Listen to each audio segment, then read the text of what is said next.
I've got this problem. I really like leftist YouTube channels like Boy Boy, Been a Minute, FD Signifier, stuff like that.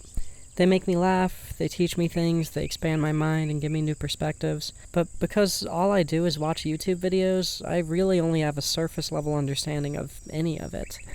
Today, I'm gonna fix that, and I'm gonna try to encourage any of you with similar viewing habits to do the same. This is not a video about what the perfect, most refined political ideology looks like. This is a video about personal growth, and how taking an interest in politics can improve your life. Like all my videos, I want you to come out of this one with questions about yourself, not answers about me. Let's begin.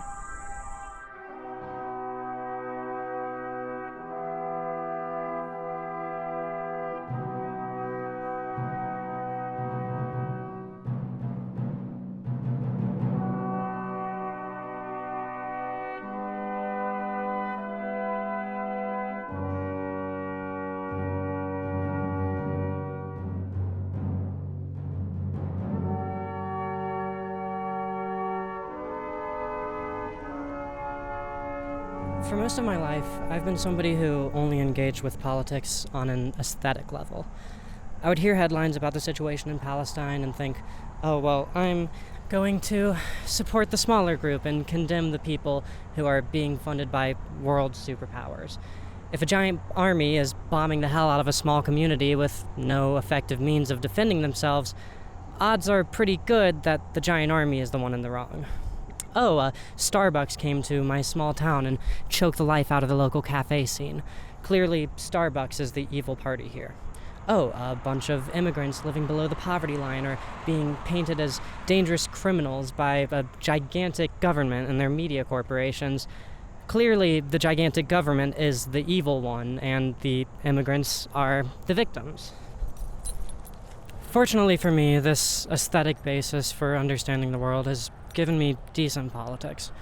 Time and time again, as I learn about the systemic genocide of Palestinians in Israel that's been going on for longer than I've been alive, or Starbucks operating at a loss whenever they open a branch in a new area, specifically so that they can drive local competition out of business, or the long and storied history of anti-Hispanic nationalism at the hands of U.S. political figures looking for a convenient scapegoat for the ever-declining standard of living in the United States. I find that the aesthetic basis that I used to center my politics around actually did tend to lean me in pretty decent political directions that I stand by after learning a bit more of the facts. While aesthetics served as a good jumping-off point for my growing passion for politics, they left me with at least one major weakness. I was incredibly easy to manipulate. I remember back in 2020, I actually got all choked up hearing Biden's State of the Union address because the aesthetics of his speech fit my worldviews. I was fooled into thinking that he, and by extension the rest of the Democratic Party, cared about me. I heard Biden mentioning trans people, and I was naive enough to think that he was going to do anything to help my community. As the years of Biden's administration went on, and it became more and more clear that he wasn't particularly interested in codifying or nationalizing trans-friendly policy, I realized that aesthetic-based politics like those that I had were the ultimate roadblock to any actual progressive movements and any meaningful social change. For me, liberalism became about one single thing: optics, or to use a different word, aesthetics. Liberalism is about covering yourself in the aesthetics of progressivism while not genuinely believing in anything other than a self-ascribed moral right to power. Liberalism is about being proud of yourself for voting a black man into office regardless of his politics, but being worried the second that your son starts dating a black man. Liberalism is about loving Mexican food but not having a single Mexican friend. Liberalism is about hating capitalism but not trusting anybody who attempts to exist outside of it. Liberalism is about thinking that you're on the right side of history just because you listen to Tupac. Liberalism is what you get when you reduce all of the world's problems into aesthetics for you to attach to yourself so that nobody else can call you problematic. That's the environment that I grew up in around. Hearing one thing, but seeing something different when it came to my family. Being told to love everybody for all their differences, but spending my entire childhood being very deliberately surrounded by people who looked, thought, and sounded exactly like my parents did.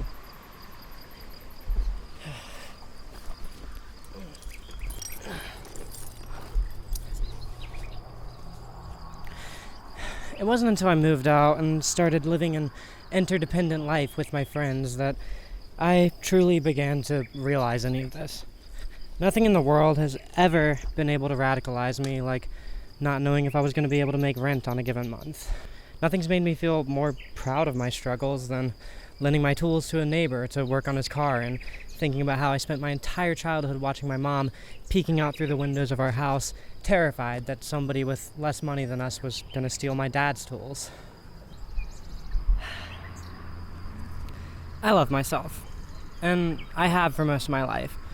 And because of that, I always figured individualism was kind of just inherent to the human condition. It wasn't until I started literally needing other people and other people started needing me that I realized that that is what true happiness looks like. Nothing in the world feels better than giving a homeless person something they need, or doing oil changes for my roommates' cars, or not being afraid to ask for a favor when I need a favor, because I know that I carry my own weight. Community, found family, love for the people around me, shared struggles and shared success. These are the things that drove me out of my aesthetic understanding of the world, and drove me towards communism. What feeling could possibly be better than knowing that no matter what happens to me, I'll be able to eat because people who love me and who I love back will share their food with me, even if everything else goes to shit.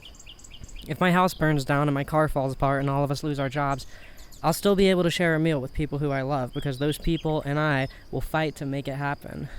Shit, my car did fall apart over the production of this video, but these people that I share myself with helped me do what I needed to do while I was fixing it up again.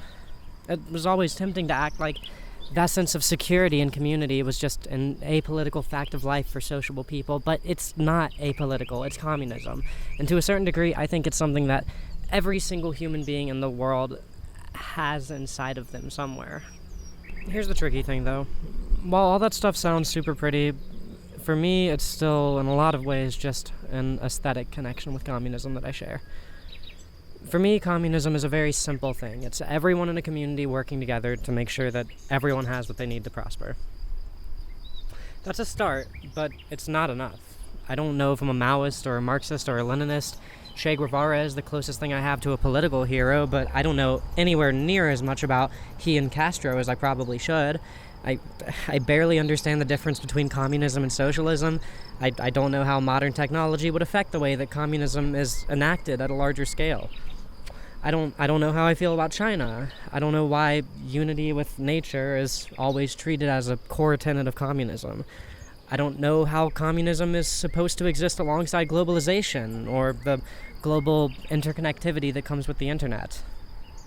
I'm always talking about how much I wish I could live under communism as opposed to capitalism, but ultimately, I don't fully understand what my life would even look like under such a system.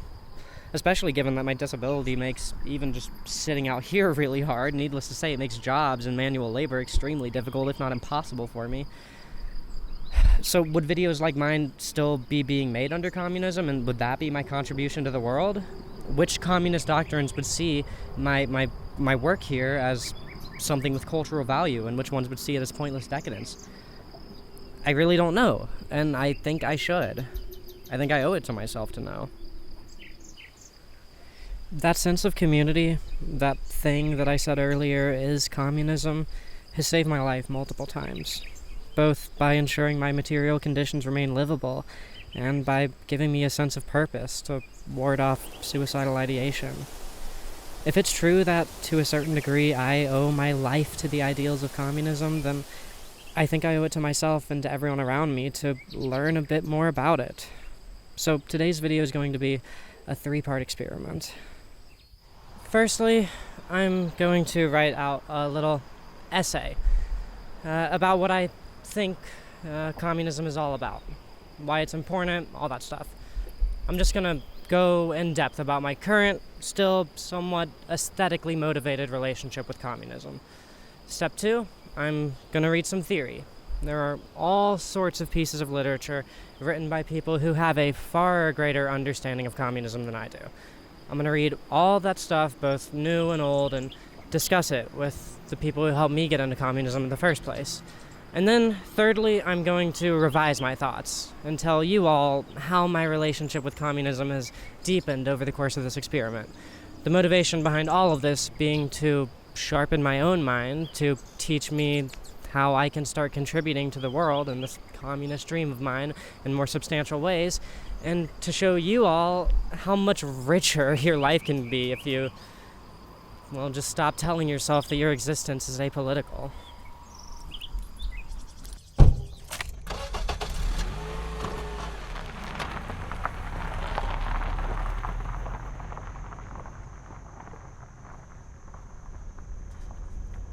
So we've talked about the broad strokes, the function of government, the function of the military, the motivations of the individual under communism. I'm starting to run out of things to say for this first section of the video, but let's talk about cops for a minute. Okay, so ACAB, right? Anyone who's made it this far in the video probably understands the nuance and subtleties that are wrapped up in this symbol that is ACAB. I firmly believe that everybody living in this world is a victim of something. You know, U.S. soldiers are victims of the Patriot Act and nationalist grooming by their government and masculine compensation cycles normalizing one-upsmanship during military occupation, driving people to do horrible, horrible things to other people's homes, minds, and bodies. Cops are no different. I find it really, really hard to believe that anybody becomes a cop because they want to protect the rich from the poor, but ultimately, that's what cops are under capitalism. The way I see it, capitalist cops' directives are as follows. The primary directive is, of course, to protect capital. Make sure that landowners aren't forced to share their land. Make sure that doctors aren't forced to heal people. Make sure that power companies aren't forced to share electricity with the homeless who might want to jack themselves into a power line to use an electric hot plate to make dinner. You ever wonder why Walmart has those special parking spots that are reserved for the police? That's why. It's because Walmart understands that ultimately the cops work for them and not the customers. The second directive of the police is simply to keep the poor down. This one obviously ties in with the first one. It's why most encounters with cops just result in you getting ticketed. If you're poor and you can't afford the repairs that your perfectly safe and functional car needs to pass inspection, but you still need to use that car to get to work, the cops will give you a fine for that. Were you arrested for a nonviolent offense without a single victim, like possession of weed? Well, we'll take you to jail for that, but because we know that you aren't a threat to society in any way, if you slip us a few $1,000s for bail, we'll just let you go until your court date. Then we'll send you to a prison where you might be sold off to Golden Corral or McDonald's to work as an employee, while still technically being incarcerated by the state. There's a reason that in every decently sized city in this country, there's a police station within a mile or so of the poor, usually ethnic neighborhoods. There's a reason that bail bond offices are always within walking distance of the courthouse. There's a reason that cops are called in to break up strikes and help scabs get into the building. It's because the entire system, from the top to the bottom, is in place to keep poor people down. To be honest, that's why just about every cop is racist. Regardless of their politics or their reason for signing up to become a cop, they're choosing to exist within a system where they're rewarded for punishing the poor, the downtrodden, and far more often than not, the non-white. Jesus. Okay, wait.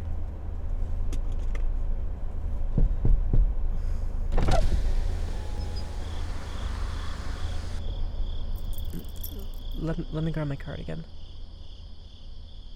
The third directive of the police is to serve as their own PR department. It's why in small towns where not much happens, if you get pulled over for not indicating a turn because there was no traffic, there's a good chance that you'll end up with 5 cop cars behind you, all standing by as backup. To anyone who drives by and sees that, the message is clear. Something very, very dangerous is going on, and if it wasn't for the 5 cops that just showed up to confront this one person, you'd be in a lot more danger. It's the reason the cops have become so militarized in their aesthetics, why they're covered head to toe in ridiculous tactical gear when they're just standing in line to get a soda at the gas station. It's why they refuse to turn off those bright fucking lights when they pull you over at night. They posture themselves as a military because if a military's mobilizing in the streets, then that must mean that there's a war going on, and we better give these guys more funding so that they can fight it. In reality, there is no war going on. All those bright lights and flashy guns are just there to make white people that little bit more afraid of non-white people, because we so often see them getting harassed by a platoon of police officers. They just want to make us think, even for a second, that the person with the mag light in their face must have done something wrong that we wouldn't have done in their position. That aesthetic propaganda doesn't work on me, and you shouldn't let it work on you, but it's an aesthetic that's woven so deeply into the zeitgeist of American culture that it has most definitely worked on a lot of people. It's PR for the cops, and it's PR for hate. The two go hand in hand, just a bunch of greedy, racist, capitalist prick-waving from an institution that fundamentally serves next to no purpose to the common man. And that's also why you see all these puff pieces about cops rescuing kittens from sewers or escorting women in labor to the hospital or something. It's all just PR. If that stuff was really what the cops were there to do, it wouldn't be newsworthy whenever a cop does something helpful to society, would it? So, why am I bringing any of this up? You all know what the problems with the police are, and also I thought this video was supposed to be about communism, so why am I talking about capitalism? Well, and this might be the most idealistic I get in this entire video, but I believe that when we're discussing communism, we have to completely rethink what a cop even is. If a cop's prime directive is to protect capital, then what do they do under a system where money doesn't even exist? Do they beat up farmers for setting aside a bit of their crop to feed their kids? Do they stand around with guns to make sure that factory workers keep the machines running? Do they deport immigrants who would rather live under communism than stay in their capitalist homeland? Well, frankly, that's another one for the list for me. All I can really say about the function of the police under communism is one anecdote that I really love. Huey Newton, one of the co-founders of the Black Panthers, was visiting China once when a reporter recognized him on the streets and started harassing him with questions. When a cop approached, Newton was unsurprisingly scared. As a black foreign man, he thought he would be seen as the instigator of the conflict. When the police officer then told the reporter to back off and leave him alone, Newton remarked that that was the first time that a cop had ever been there for him, and it was on the other side of the globe from his home. He went on to say that during his visit to China, he felt absolutely free for the first time in his life, free amongst his fellow human beings. Now, that's just one anecdote, but the reason that I bring any of this stuff up is because I personally have a very difficult time even imagining what a cop that was there to serve the public would even look like, especially right now. The best I've got are hero cops in shows like Fargo, fiction. Just as it's difficult to imagine myself without having spent 27 years in an individualistic culture, it's just surprisingly difficult to imagine the world in a way that's so foreign to me. Ultimately, I guess that's one of the biggest things I'm aiming for with today's video. I want to, using literature, bounce my own philosophy about all this stuff against the perspectives of people who have lived under, fought for, or ruled within these ideals, which I admire so deeply from afar. So, enough vibes. I said it before, but I feel like the core tenets of communism have played a role in reshaping, even saving my life for the better. I owe this philosophy a deeper connection than a vibes-based understanding. So, got some books here. Let's read some theory.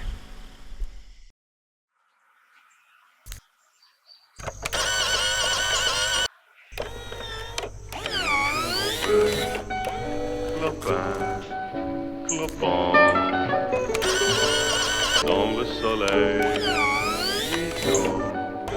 le vent.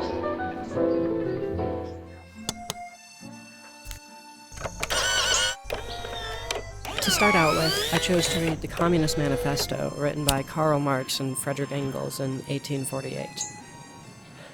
After joining a secret revolutionary society, the Bund der Gerechten, or League of the Just, their critical communist theory convinced the League to allow Marx and Engels to write a manifesto for the League's goals and ideals, so as to modernize the movement. For now, that's enough historical context. As I wrote these words, I had just finished reading the Communist Manifesto, and it blew me away. It's always been difficult for me to take much interest in anything that's happened past, let's say, the 1920s.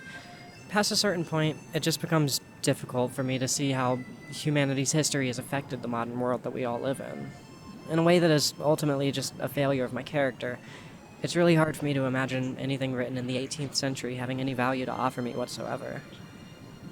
This manifesto might have just changed that for me. There are sections in this thing that just feel like paragraph after paragraph of extremely well-constructed analysis of the world that we all live in today. Things that would be insightful to say in 2025, all written 177 years ago. It was a short and sweet read. I read the foreword yesterday, which provided a bit of historical context to the manifesto, and read the manifesto itself in no more than a single morning. Of course, I'm going to go into more detail before we move on to our next piece of literature, but let me start this out by saying that the Communist Manifesto captures the compassionate hearts and fiery spirit of communism absolutely beautifully. It took me, someone whose perspective is so incredibly bound to my time and place in the world, and made me feel solidarity with people who existed almost 200 years before me. It was a beautiful experience. So, what is this thing all about? Because it's much more than just describing what communism is. The Communist Manifesto is a response to the Industrial Revolution and the overthrowing of feudal governments, kings and queens, by the bourgeois class. Essentially, it's about the trajectory that the world began upon when private business owners had developed the industrial means to take the old monarchs out of power. The only critique of this industrial revolution that we hear about in school is the ecological impact of burning coal. But as the manifesto demonstrates, it goes so much deeper than that. The rise of industrial machinery homogenized labor, whereas before, and in regions that were yet untouched by the factory, tradesmen with highly specific skills, craftsmen, tailors, stuff like that, were divided by the differences in their trades. In a post-industrial society where machines were such a vital part of production, the vast majority of jobs became homogenized. Suddenly, somebody who worked as a tailor and somebody else who worked in metallurgy had much more in common with each other because both of those jobs suddenly primarily consisted of operating machinery. This finally made it clear to me what the difference between a worker and a proletariat is. The proletariat is a worker whose job has been homogenized by industrialization. Their job requires much less skill and training than it used to, and is so similar to every other job now that the proletariat's value in their community has lost all distinction from the value of any other proletariat. Whereas before, every subjugated person, that is to say everyone who wasn't rich, each lived under separate modes of subjugation, the rise of industry created a proletariat class, one which was unified in their oppression in a way that never could have happened in a pre-industrial world. Now's a good time for me to interject by saying that any time that I'm using communist jargon, like bourgeois or proletariat, I'll be flashing the definition on screen. You can also check the description for a list of definitions if you lose track of what I'm talking about at any point in this video. So, with this new productivity and this new post-feudal notion of free trade, the bourgeois class of business and property owners no longer needed to worry about adapting their mode of control to suit different cultures around the world, like feudal monarchs would have had to. Anywhere on the planet could be colonized, and all you would really need to do is open a few factories and offer some trades. And with extremely little training relative to what came before, you had a fresh new batch of workers, proletariats, to run your machines for you. Cultures worldwide were becoming homogenized so thoroughly under the universal language of factory work. Naturally, this endless need for expansion on the part of the bourgeoisie led to an incredible abundance of the things people needed to live. In a world where there is so much production that anybody can, in theory, go to a store and buy food or medicine or clothing or anything else, suddenly allocating those resources becomes a job in and of itself. Logistics becomes a job. The bourgeois class ensured its own survival by creating such a surplus of provisions that ownership of those provisions became an important societal role in and of itself. And at the end of the day, that was the role that the bourgeois served to society. They managed all the resources that the proletariat created for them, and used their control over their resources to both feed the proletariat and ensure that all of society would operate under their roles, the role of capital. The obvious implication here is that the bourgeois class is parasitic and is opportunistically grabbing power by taking for themselves a role that should be filled by the government. I bet you forgot that I was talking about the 1800s there for a second. That's what I mean when I say that this manifesto is incredibly apt. In the world of 2025, which is so thoroughly structured around computers and machines, Working at a burger restaurant is incredibly similar to working at a retail store, and that's incredibly similar to being a receptionist at a doctor's office, and that's incredibly similar to being an Amazon driver. The vast majority of jobs now consist so heavily of just operating a single station and inputting information into a machine of some kind. Data entry. Sometimes you tell the machine what to do, other times the machine tells you what to do, but the human experience has been so thoroughly homogenized under the rule of capital and our subservience to its devices and its machines. Because the bourgeoisie and industrialization have homogenized all subjugated classes into a single new subjugated class, the proletariat's civil rights movement, described in the manifesto, becomes notable as a civil rights movement that's concerned with the rights of the vast majority instead of a minority. It's different than queer liberation or women's suffrage or anything like that because it's a movement that seeks to liberate all of us. So, if the bourgeois revolution is what created the proletariat, if it's what gave them the chains that we wear, why not just go back to what we had before, back to feudalism? Well, on top of feudalism having its own massive list of problems, there simply was no going back. You can't undo an industrial revolution. Nobody is going to want their society to produce less food just so that we can all go back to living in tiny villages that can't support massive populations, but do allow for individual artisans to express themselves more in their craft. Nobody's just going to throw away a machine that can stitch 100 threads of wool together in the time it takes an unaugmented person to stitch a single thread. Nobody wants to just surrender all of the imported goods that they enjoy so much. No, in my mind, the type of communism that Marx describes in this manifesto is solely a response to industrialization. It's not, how do we create a society that has no need for a proletariat class? It's, the age of industry is the age of the proletariat, of the machine worker. So how do we structure society in a way that's fair to this new type of worker? Basically, it comes down to, we can make all this food, all these railroads, all these buildings. How do we use this ability to better humanity's material conditions instead of just using it to ensure that power remains in its owner's hands? Well, that is where we get to the core concept behind communism. That's where this thing stops being a critique of the bourgeoisie and becomes a manifesto of how we could create something better. How can we arrange the pieces of this brave new world into something that honors the people who make it work? That's where we get to abolishing ownership. This part of the manifesto almost caught me off guard.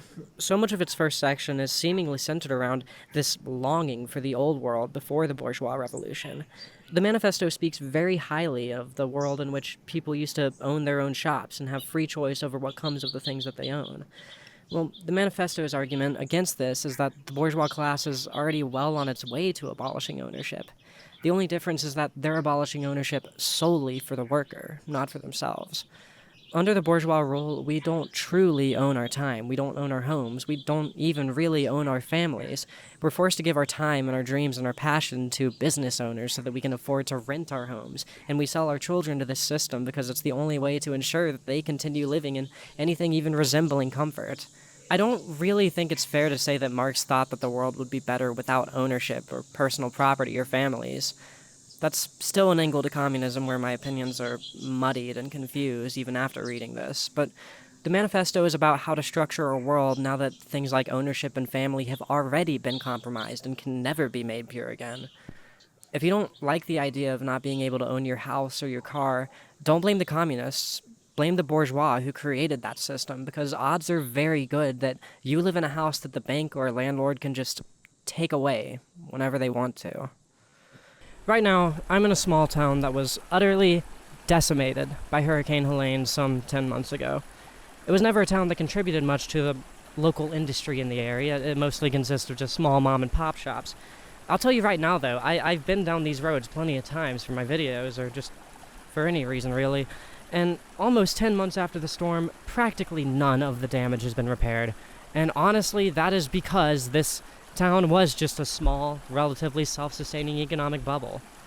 I mean, my town, which is more economically globalized, it went through the ringer after Hurricane Helene, but it's back to normal now. It was back to normal 5 months ago. There's just a couple destroyed houses that have mostly been cleaned up, and a couple businesses went out of business and new ones took their place. That's capitalism. This town, though, nothing. Nothing at all. We got about 2 miles of road that's been paved there in the last 6 months since I made my Tyler the Creator video. You might recognize some of this wreckage from that one. And that's the only thing that's changed. Meanwhile, not 10 miles away from me is an interstate, which I'm not going to name, but an interstate that is getting another lane added. Imagine how much work that is. Imagine how much those same people could do in like one day if they were here. It's just shameful. Especially because like a lane like that doesn't help people, that doesn't help citizens. All that does is help, Walmart with its logistics network, make it easier for the truck drivers to get in between distribution centers and stores. I'm getting off script. But my point is that even to the people who live here and don't lease their cars, the liberty of owning their own vehicle probably does not amount to much when the roads are useless like that and the state shows no interest in fixing them. And that's to say nothing of the driveways. I mean, God, I'm just talking about the main roads here. I bet there are driveways that have been inaccessible for 10, 11 months now. There's probably people who haven't even seen their home since they were evacuated during the hurricane. I bet there's, like, soaking, waterlogged, damaged family photo albums that nobody's been able to recover. And I can't imagine how it must have felt to live here, seeing all these other economically globalized towns that surround this one just be rebuilt so quickly in the aftermath of the storm, while everybody here is just left to their mourning, with practically zero state interest in putting this town's citizens' tax dollars to work for them. Ownership is a thing of the past for ordinary people, and that statement becomes less and less of an abstract projection every single day, as has been the case since well before the Communist Manifesto was ever even published. So while I could go on and on and on about the content of this manifesto, I do want to move on to more reading from more perspectives. However, there's one last thing that I'd like to add on to this chapter of the video. The Communist Manifesto, being in essence a propaganda piece, has this optimism that's weaved through it all. It talks at length about how the proletarian revolution against the bourgeoisie is an inevitability. The bourgeoisie ensured that all of its subjects would be living through such similar subjugation all over the world, and in doing so, the manifesto says that they've ensured their own downfall by unifying the masses all over the world through the creation of the proletariat class. It posits that things like nationalism and bigotry will soon become things of the past because our individual cultures and national prides are being replaced with a unified, all-encompassing, new human experience of post-industrial factory labor. And to be honest, it kind of makes sense. It's a pretty reasonable prediction, but what I think that Marx failed to predict is that the bourgeoisie would do everything in its power to protect itself, including doing all that it can to disguise the fact that all normal humans living under capitalism are having that shared experience. Since the time of the manifesto's publication, the bourgeoisie has taken control of the media, and they've used that control to tell us that Chinese factories are unsafe and unethical, a claim which grows increasingly antiquated with each year. They tell us that South and Central American economies are dominated by drug cartels and that Palestinians hate Americans. They tell us that African villages couldn't possibly survive without white apartheid exploitation. They tell us that there's always a worse job that we could end up working if we don't protect the status quo. They have spent every ounce of their media resources convincing the proletariat, this unified class of workers in an ever-increasingly homogenized ecosystem of employment, that there is no homogenization. They tell the white proletariat that they aren't sharing in the oppression of the black proletariat, or the transgender proletariat, or the Chinese proletariat. They have convinced the workers of the world that there's no such thing as the proletariat. The bourgeoisie is the reason that we're all so racist and bigoted and unable to empathize with people who look and think differently than we do. Creating a racist, arbitrarily divided society was the only way that they could stop us from realizing Marx and Engels' dream of a society that benefits from industrialization instead of one that lives in eternal subjugation to it. And just look at World War II. There was a massive industrial boom in America during and after that war. A lot of people got factory jobs and unionized, and the quality of life for middle-class white Americans started to improve a bit, hence the baby boom. Jobs became that little bit more homogenized, and the bourgeois media's response was to spur on a Red Scare, and with it, a new era of American culture, one which would be fueled by nationalism and racial fear-mongering, further separating ourselves from our fellow proletariats in other countries, and other neighborhoods, and other factories. I do think it's also worth keeping a critical mind as I read this stuff. While I absolutely adore the fiery conviction with which Marx and Engels write, and think that their deconstruction of the tactics and consequences of the bourgeoisie are incredibly apt, there's one side of his perspective that I haven't been totally swayed on, and it's something far too important for me to maybe ever be able to call myself a Marxist. The manifesto posits that the bourgeois advent of mass industrialization has flung us into an inescapable future where concepts like family and individual cultures can't coexist with the societal good that comes from a proletarian-run economy and production. While I'm pretty sure that I understand the nuances of their argument, I can't say that I like the idea of simply surrendering to all these hypothetical consequences of the Industrial Revolution. I'm of the opinion that even in a communist society, a culture of holistic, family-oriented thinking could very well be manifested in time if that was something, worth doing. I firmly believe that we can make a culture where the bonds between a parent and child are tightened and the damage to family integrity that's been dealt by the bourgeois class could be repaired. I understand that a focus on one's own family over the larger community is an inherently individualistic notion, but I can't help but feel like maybe it's too fatalistic to treat the breaking up of families and the homogenization of world cultures under the epoch of industrialization as inevitabilities. Liberating women from the oppression of the patriarchal family unit and keeping family bonds sacred don't necessarily have to be mutually exclusive in my mind. And I say this because of my own lived experience. While, like I said earlier, my connection with my biological family isn't too strong right now, the people in my house act as a family unit, in a way that I think is just as valid and meaningful as any literal blood relation. In one way, I think that that's exactly what Marx and Engels were talking about in regards to abolishing the family structure, but in another way, I think it could be seen as kind of the opposite. Sharing in group struggles with this new family of mine is what opened my mind up to any of the things that I'm saying in this video. Seeing the impact that this small exposure to group thinking has had on me, it's kind of hard for me to imagine that a homogenized culture which traded its small family bonds for a global bond with every other human would be able to maintain the empathy necessary to live up to the actual motive of communism, a wholly equal, classless society. Maybe as I think about this more, I'll change my mind in some way, but as much as I enjoyed reading the Communist Manifesto, I won't be calling myself a Marxist unless that abandonment of small cultures is somehow reconciled in my mind as anything other than an inevitability dealt by the bourgeoisie. I should say now that the part of this video is going to be me discussing all this stuff with my found family, who might have different perspectives from me.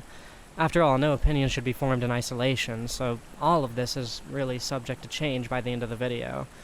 But for now, put simply, I have an extremely hard time trusting globalization. A world globalized under communism sounds a lot better than one globalized under capitalism, and I can understand how the threats of a capitalist revolution might necessitate the need for a globalized communist state, but I don't think that globalization is necessarily an inevitability that we must surrender so thoroughly to. I don't know. I hope that you can see how already, after just one short little morning of reading theory, my mind has been expanded already. I gotta say, I didn't really expect for the effect of reading this stuff to be immediate and profound like this when I first had the idea for the video. But while I originally intended to have Marx's magnum opus, Das Kapital, planned as my next book I would read, I think I want to take things in a slightly different direction. The Communist Manifesto is about a very particular kind of communism, one that was born almost solely as a response to the Bourgeois Revolution and the Industrial Revolution.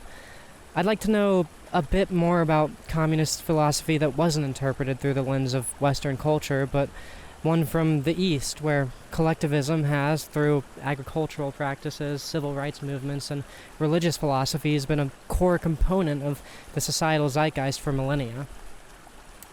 I'm talking about China here. Let's read some Mao.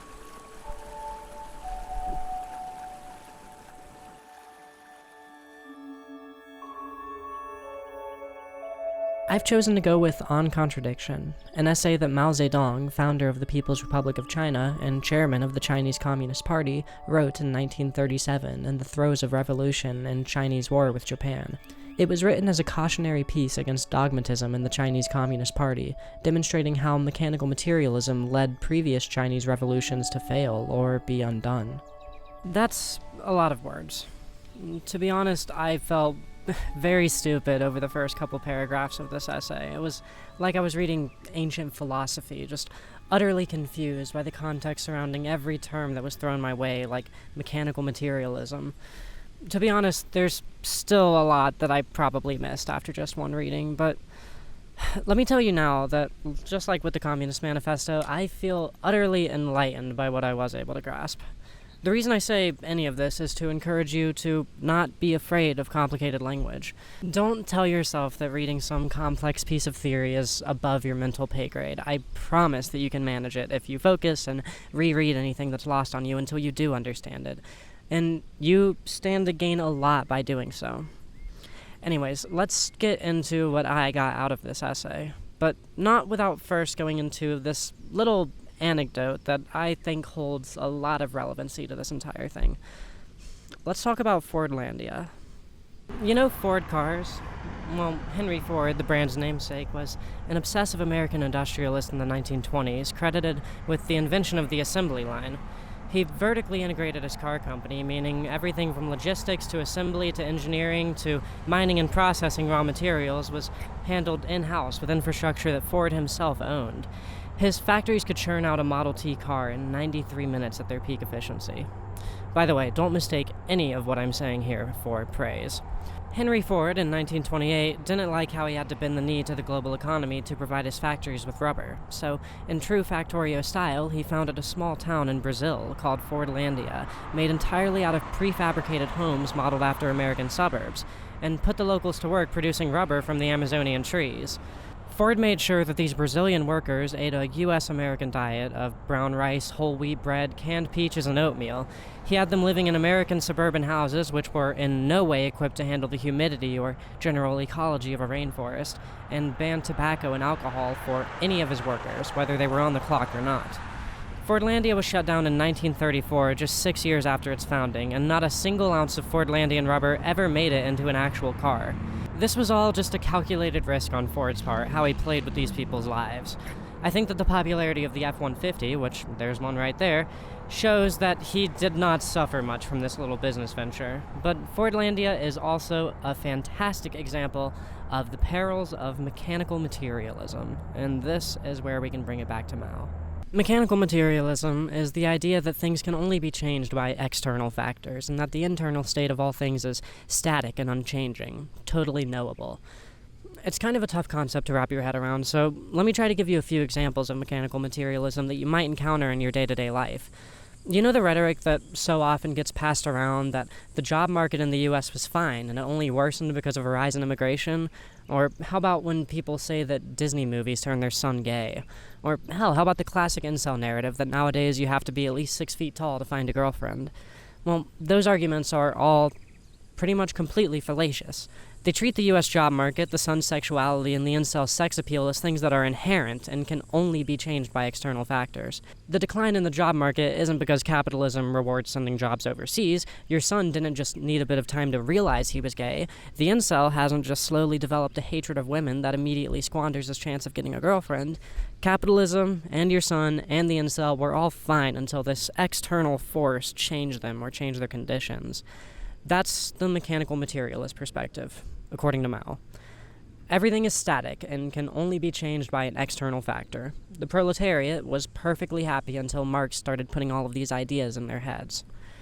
I am, of course, simplifying things, but the logical conclusion to this line of thinking is that if you can control the external factors, you can control the internal development of a subject. Just homeschool your kids and ban Disney in the household, because that'll totally stop them from being gay. Or, in Ford's case, if I make all these people in Fordlandia who live a continent away from me live within my cultural sensibilities, surely the rubber farm will be just as successful as any of my domestic business ventures.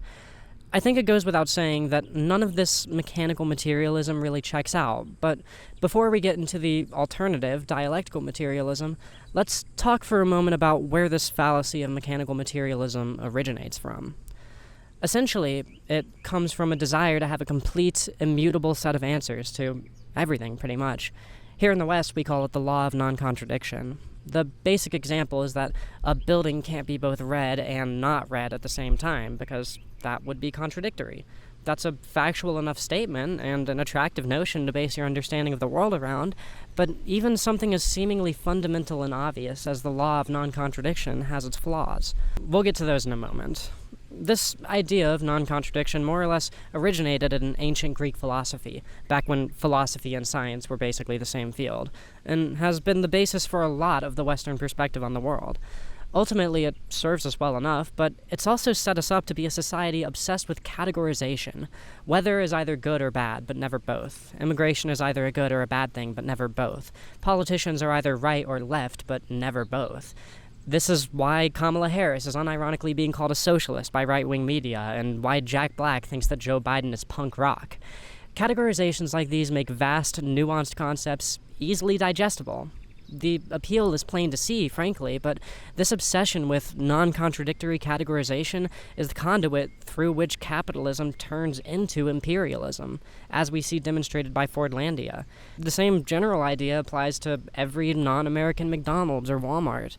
In a capitalist government, these corporate billboards serve the exact same function as a flag, planted in the middle of a foreign country. So that's the Western perspective, stating that contradiction is impossible, and the myriad philosophical fallacies that stem from this basis for thought.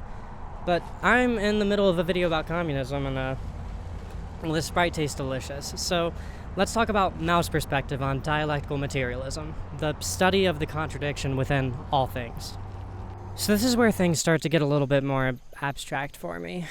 Mao describes all things as having contradictions within them. A trash can is hopefully the dirtiest part of your house, but it's also the thing that enables you to keep your house clean. Beautiful flowers can just as easily be seen as weeds, depending on the context. Happiness can't exist without sadness. Peace can't exist without war. The bourgeoisie led a progressive revolution, but were bound to become reactionary once in power. Mao argues that this isn't because the bourgeoisie changed, but because the bourgeoisie has always had the traits of both the oppressor and the oppressed within it. It's starting to come together, but like I said, it still feels a little bit abstract. Let's see if we can apply this to some more specific scenarios and see if this dialectical materialism can be useful in everyday life. Anyone who's been following me over the last year or so will know that found family has become a big focal point in my life.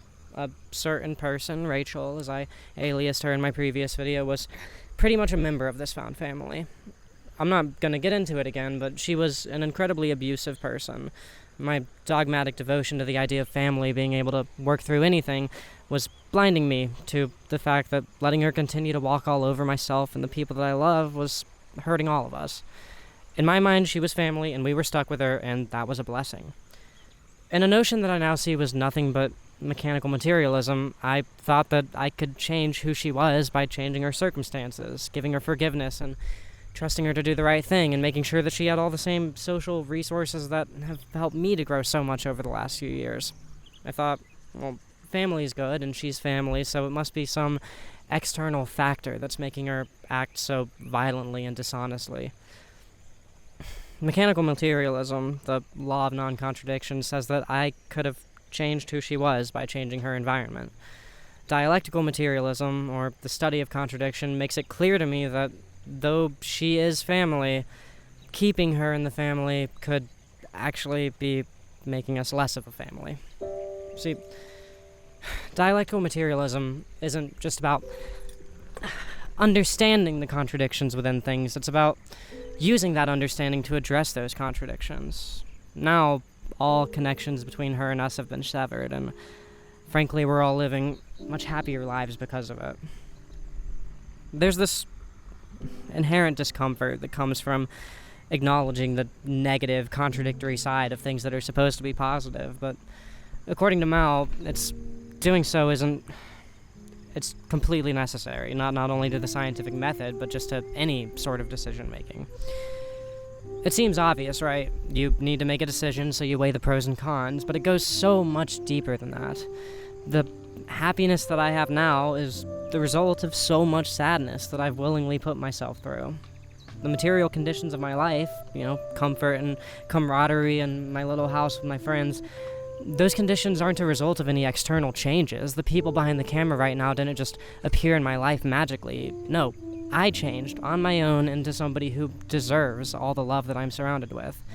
And that change was only possible because I understood that just as there's a caring and compassionate friend inside of me, there's an equally plausible timeline where I'm a lying, self-interested scumbag. The capacity for both of those things has always existed inside of me, and it's only by constantly reminding myself of that fact that I was able to build these pro-social habits that make these people love me.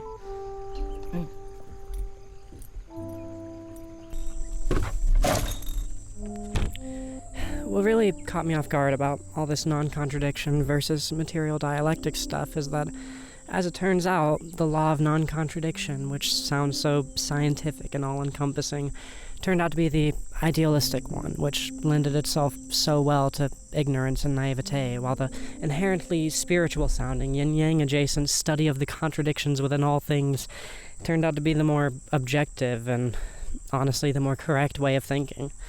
As an atheist, I really was not expecting to be so thoroughly grabbed by these ideas, which are in such deep harmony with Eastern spirituality.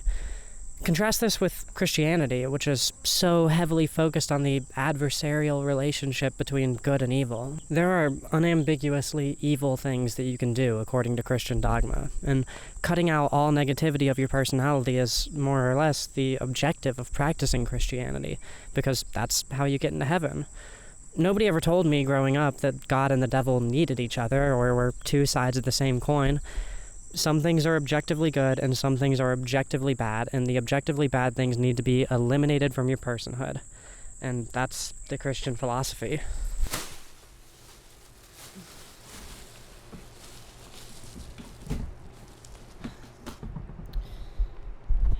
What's really interesting about this distinction to me is that under Christianity, this religion that's so focused on non-contradiction, eventually people started disagreeing with some of the sins, and the Protestant movement started encouraging everybody to read the Bible for themselves.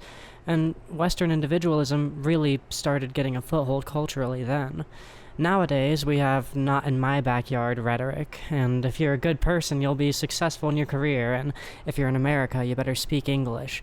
Everyone is so focused on their subjective experience of life in the West, and that's what individualism really is. Individualism is focusing on your subjective view of how your life is supposed to be, and collectivism is focusing on how you objectively factor into the greater nuances of the world. It's worth noting now that Mao was, by and large, an atheist, though reverent of his Buddhist mother. I just think it's kind of interesting to link these different cultural sensibilities, collectivism versus individualism, dialectical materialism versus mechanical materialism, to the dominant spiritual philosophies of these different regions.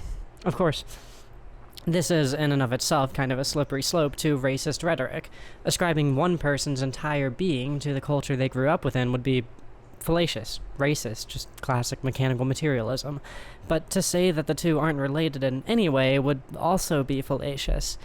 In reality, a person and the culture that they exist within affect each other.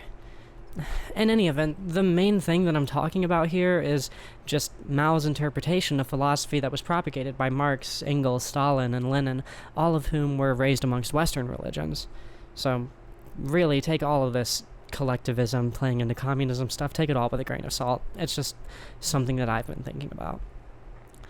And that's more or less what I got out of On Contradiction by Mao Zedong.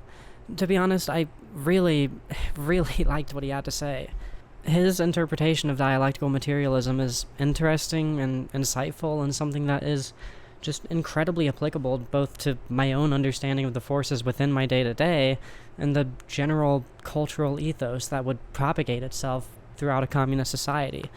I also don't think that I'm anywhere near knowledgeable enough about the life of Mao, the history of the People's Republic of China, or the pre-existing philosophies that influenced those things, or the horrors of war and revolution which those philosophies were tested against, to be able to call myself a Maoist. But I'm going to be reading a lot more about these ideas and this period in history once I'm finished with this video. That said, I'm starting to think that I might not be able to settle on a single branch of communism by the time I'm finished with this video. After all, I've only read 2 books, and I've still got a lot of reading ahead of me, once I finish this thing, so I suppose we should move on now.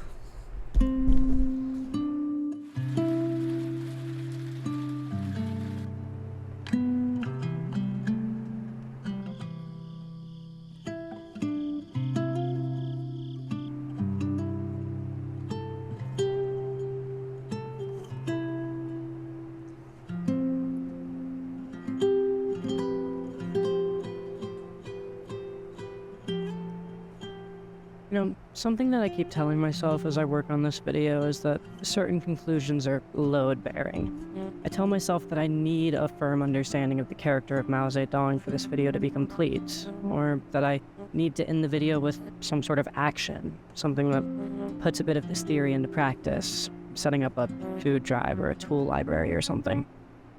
I've been incredibly insecure over the course of this script because I know that the people to the right of me will call me an apologist for the ugly side of revolution, and those to the left of me will call me a tourist because I haven't yet gone deep enough to prove that this stuff means more to me than just a YouTube video.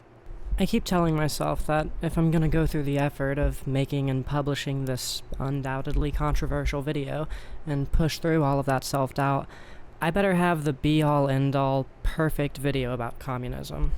And to be honest, that's non-dialectical of me. If the entire point of this video is to motivate you all to read, why would I be trying to make a video that individually answers each and every question that my audience might have? Like I said in the beginning, I want you to leave this video with questions about yourself, not answers about me.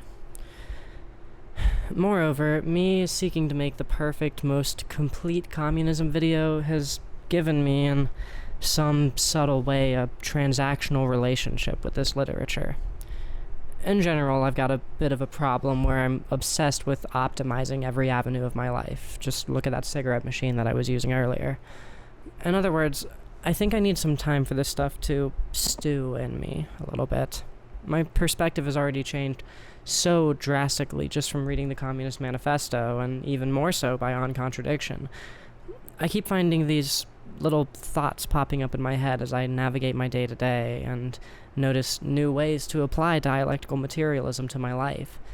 And while the video might suffer a little bit for it, I think it'd be better for me to not rush the process of learning and evolving.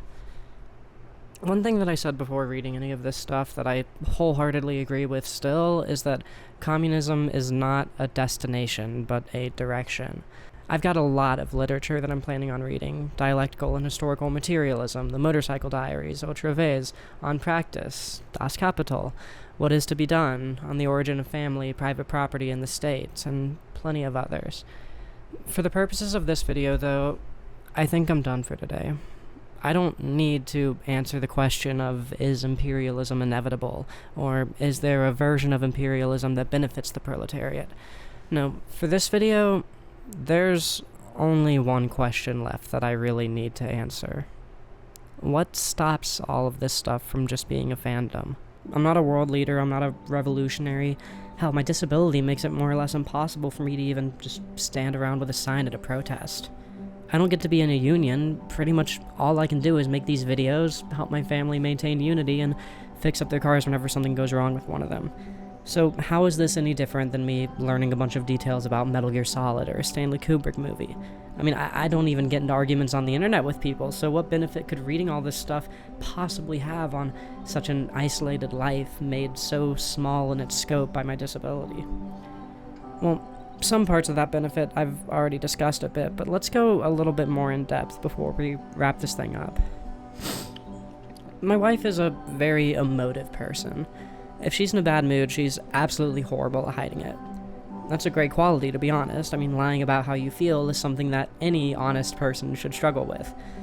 The thing is, it's always been incredibly difficult for me to assume that it wasn't because of something that I did. Maybe I lost her lighter, or left a dish dirty when I thought I cleaned it, or forgot to say thank you after she did something nice for me. Not to sound like a broken record, but that's mechanical materialism. It's individualism, and it's even a little bit imperialistic of me in a way. So focused on myself, I would always assume that her mood was dictated by my actions. I was denying her complexities and downplaying the intricacies of her personhood by assuming that my actions were the sole motivating factor for any sort of change within her. I was too self-centered to see that a lot of the time, her mood is an expression of the contradictions that exist within her, just as my mood is an expression of my own contradictions. Of course, I've always done everything I could to be fair and equitable, but I could never really see a way to resolve that little nagging issue that would come up between us before I read On Contradiction. Now, when she's in a bad mood, I make sure she's comfortable, quickly ask, hey, was it something I did, just to give her the opportunity to open up in case I did make a mistake. And then, rather than try to convince her that her problems aren't as significant as they feel, I just simply comfort her. It's not my job to fix her bad moods. No matter how close we get, I will always be an external force on her. It sounds dumb, and this really is just a tiny little thing, but reading that Mao essay genuinely taught me how to treat my wife a little bit better, and how to not put so much pressure on myself to fix everyone else's problems. Because ultimately, I can help, but I'm never going to be the solution to something that someone else is struggling with. Since I read these two pieces of literature, little moments like that are constantly happening for me. I feel like I have grown so much in just the past week. I feel like, though I was already good for these people, through understanding the mechanics of the good that I do, I can now be even better for them. It really is an amazing feeling. I'm getting better, I'm improving and growing in ways that might have taken me years longer had I not started reading communist theory. I'm not a world leader, I'm not a revolutionary, but that right there, that growth, that evolution, is what makes this communism stuff more than just a fandom to me. Then, a whole other benefit to all of this is that I finally feel like I can hold my own in political conversations. I've been proofreading the script to my friends over and over and over again, every single night, discussing it with them, learning stuff from them, and to see them, these people who know so much more about this stuff than I do, be genuinely impressed by my work, and to see them learning things from me, is such an incredible feeling. They've read a lot more than I have, but every human has their own interpretation of everything that they see, and those separate interpretations are so valuable. To finally be able to interpret things about society in a way that really is my own, and not just parroting some boy video, feels amazing. Like, I've gone from having vague, vibes-based concepts in my head, like, something about categorization feels like inherently fascist, but I can't really explain why, to, oh, it's mechanical materialism. Using external, subjective observations to gauge the nature of a subject is inherently flawed, naive, idealistic, and dogmatic, and it lends itself so thoroughly to prejudice, ignorance, and judging books by their covers. Plus, it ties into the world of corporate marketing, where we're all manipulated into believing that one brand of American cheese is inherently better than another, because one has flashier packaging, which feeds into people mentally separating themselves from folks who have to spend a little bit more time in the grocery store, thinking that little bit more economically consciously.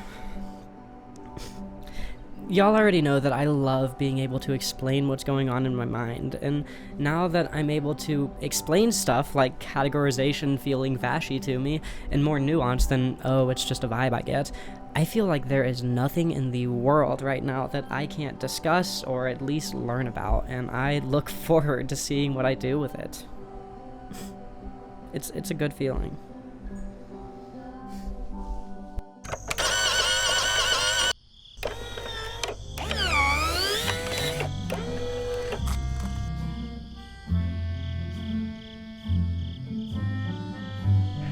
Let me make one more traditional appeal, though. Odds are good that many of you are here subscribe to me because you love art. Be it video games, film, music, whatever. This channel started out as me analyzing a whole lot of art that I loved and showing you all how I was using art to improve myself. And God, I really can't overstate this. Reading a bit of communist theory has made the art that I've always loved hit just so much harder. I mean, I cried my eyes out the other day watching Full Metal Jacket, even though I've seen it plenty of times. You know, just because now I have a better understanding of what the people of Vietnam were defending themselves against, and watching how the US government robbed Private Joker of his empathy and broke his mind just as he was on the cusp of developing a pro-social philosophy for himself, it broke me in a great way.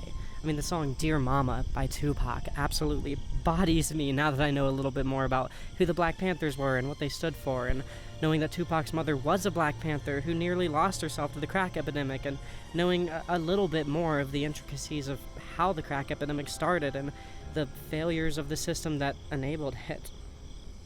I mean, Dear Mama has become one of the most soul-wrenching songs in the world for me. Or God, Half-Life 2. Now that I've spent a bit of time learning about how and why imperialism happens, the Combine are even more interesting to me as villains, and the humans are even more aspirational.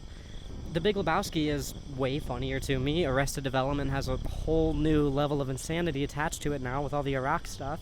Fargo's satirization of world philosophies is even more amusing and poignant.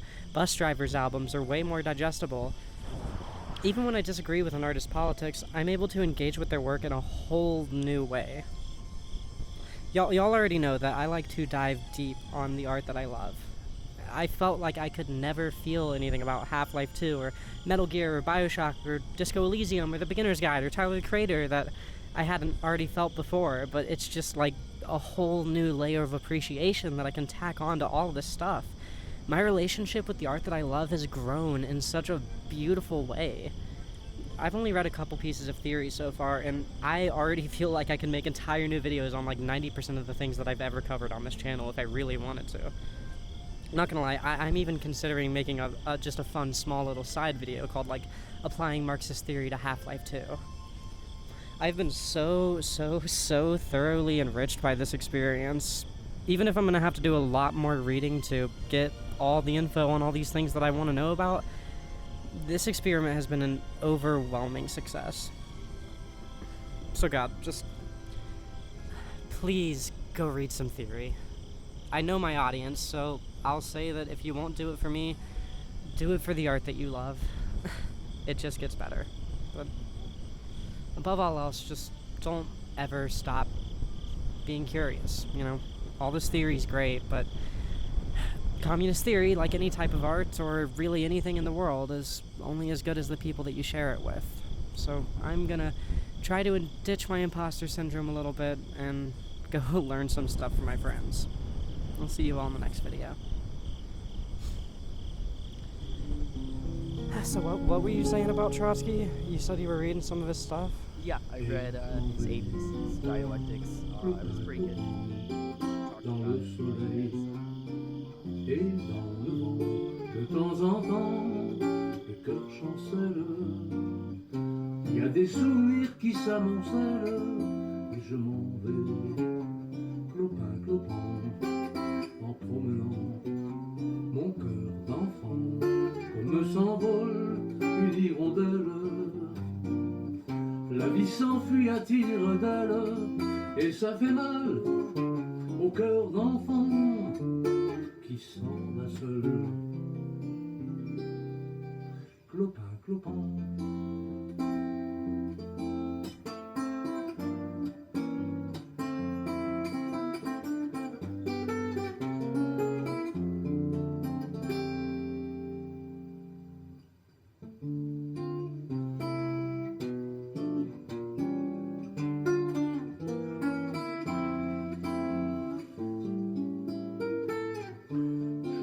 Que le temps s'arrête, vienne le jour sans lendemain. Je voudrais sur un air de fête te dire je t'aime, prendre ta main. Whew, okay, that was a tough one. I was planning on my next video after that, like, hour-and-a-half long one I made before. I was planning on this video being like 20 minutes long, tops. Was not expecting an over an hour long video. Sorry it took a little bit longer than I was expecting. I do think I actually put this video together very quickly, considering what all it is, and then I had to like read multiple books for it and stuff. I was planning on making a video on Death Stranding too. When the first game came out, I took a week off work because I wasn't full-time back then, and I just played the game, like, non-stop, and wrote my video about it and all that, and edited, and I tried to be, like, the first person to get a really good video out about Death Stranding 2, or about Death Stranding 1. I was going to do that with this game, too, only I'm kinda enjoying taking my time with it, and I also don't really know if I'm gonna have that much to say. Don't get it twisted. It might be my favorite game ever once I finish it. We'll see how I feel. But yeah, there was this whole thing where I didn't want to start another video because DS2 was just about to come out, and I wanted to be able to focus in on that and that video. And then I played the game for like 4 or 5 days before I came to the conclusion that maybe this shouldn't be my next video. So I kind of got a late start on this one, but honestly, I do think I was able to get it together pretty quickly, again, considering how big this one is. In terms of what I think about the video, I learned a lot over this one, and I got a lot too, or at least I got some stuff. I got this gimbal, which is why I was able to do those motion shots in the beginning, and at a couple other points. Not a lot of motion in this video. I wanted more. I kind of wanted to do a whole visual metaphor thing with the motion slowly being added to the video, which is why I have all those stills in the beginning. I'm rambling. Point is, I think I'm really close. I don't really know how well I've been able to articulate this in the past, but I feel like ever since I broke away from the green screen format with the chair and the game environments, I've been building towards something, mainly building a set of skills, and I think I'm just about there. I think the only thing I'm still a little bit iffy on is lighting and writing. It's been a while since I've wrote a script that I was like, ooh, this is perfect. Every line in this script is perfect. I'm going to try for that with the next one. I'm going to try and write something a lot more minimalistic than this one, a lot shorter, and I'm pretty confident about it. I feel really good about what I'm about to start writing.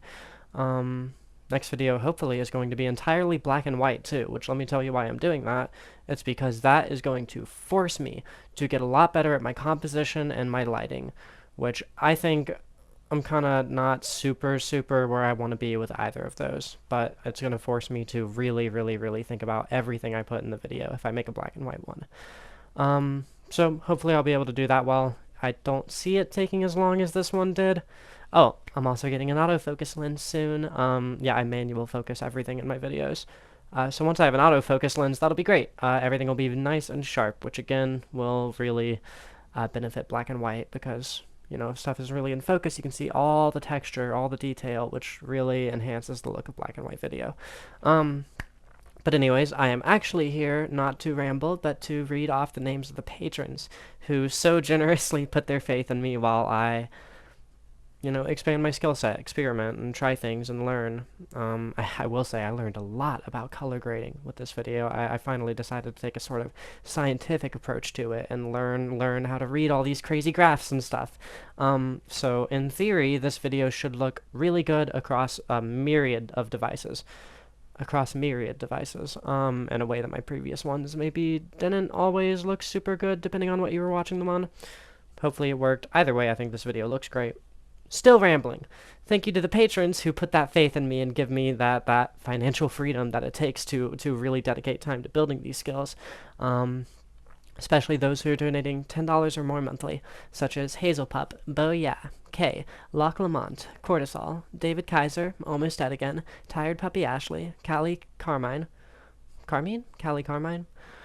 Luke Chambers, Sweet Meat, Emma Roberts, Kelly, Arde, Arde,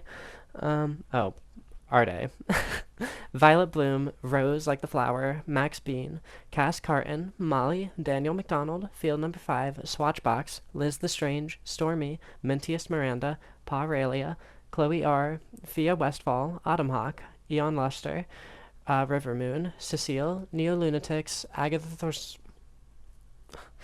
I'm sorry, I completely lost my spot. Where's Neo-Lunatics? What the hell? Bro, I'm losing my mind. Neo-Lunatics. I've been reading that wrong the whole time. It's Neo-Lunaticus. Oh my gosh, every time I've done a patron read, I've read your name wrong. I'm sorry. Agatha Sorceress, Huntakar, I Eat Teeth, Hazel the Dog, the cooler one, Edelsis, Bridget G, Scott Edwards, Alex Issa, One-Eyed Wiley, Maddie Tourmaline, Metamaniac, All Hail Eris, Ave Lunum, The Narcissist Cookbook, Yarrow 12, Asio Guybrush, Lynn Payne, M. Coy, Lake, Eva Knight, Mr. Coca-Co, Gwen T, Shay Theus, Melody Naris, Sophia Love.